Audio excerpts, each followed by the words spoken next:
حضور اکرم صلی اللہ علیہ وآلہ وسلم نے ارشاد فرمایا کہ جب ایک بندہ مسلمان ہو جائے اور اس کا اسلام عمدہ ہو، یقین و خلوص کے ساتھ ہو، تو اللہ اس کے گناہ کو جو اس نے اس اسلام لانے سے پہلے کیا معاف فرما دیتا ہے، اور اب اس کے بعد کے لیے بدلہ شروع ہو جاتا ہے، یعنی ایک نیکی کے عوض 10 گناہ سے لے کر 700 گناہ تک ثواب، اور ایک برائی کا اسی برائی کے مطابق بدلہ دیا جاتا ہے، مگر یہ کہ اللہ تعالیٰ اس برائی سے بھی درگزر کرے اور اسے بھی معاف فرما دے، یہ بھی اس کے لیے آسان ہے۔ صحیح بخاری حدیث نمبر 41۔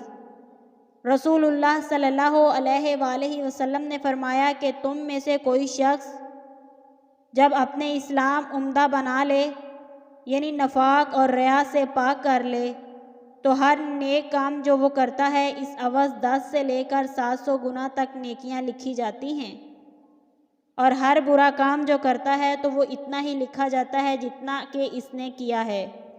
صحیح بخاری حدیث نمبر 42۔ رسول اللہ صلی اللہ علیہ وآلہ وسلم ایک دن حضرت عائشہ رضی اللہ تعالیٰ عنہ کے پاس آئے۔ اس وقت ایک عورت حضرت عائشہ رضی اللہ تعالیٰ عنہ کے پاس بیٹھی تھی۔ آپ صلی اللہ علیہ وآلہ وسلم نے دریافت کیا یہ کون ہے؟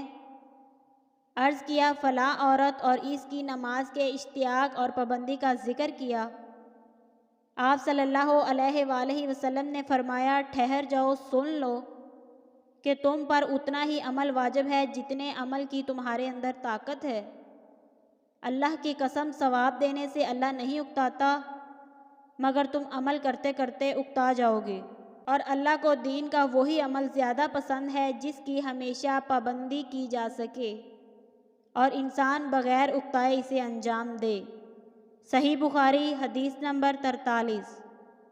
رسول اللہ صلی اللہ علیہ وآلہ وسلم نے فرمایا جس شخص نے لا الہ الا اللہ کہہ لیا اور اس کے دل میں جو برابر بھی ایمان ہے تو وہ ایک نہ ایک دن دوزخ سے ضرور نکلے گا، اور دوزخ سے وہ شخص بھی ضرور نکلے گا جس نے کلمہ پڑھا اور اس کے دل میں گہیوں کے دانہ برابر خیر ہے، اور دوزخ سے وہ بھی نکلے جس نے کلمہ پڑھا اور اس کے دل میں ایک ذرہ برابر بھی خیر ہے۔ صحیح بخاری حدیث نمبر 44۔ ایک یہودی نے حضرت عمر بن خطاب رضی اللہ تعالیٰ عنہ سے کہا کہ اے امیر المومنین، تمہاری کتاب قرآن میں ایک آیات ہے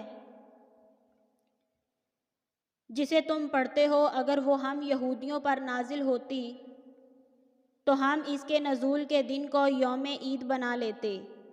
آپ نے پوچھا وہ کون سی آیات ہے؟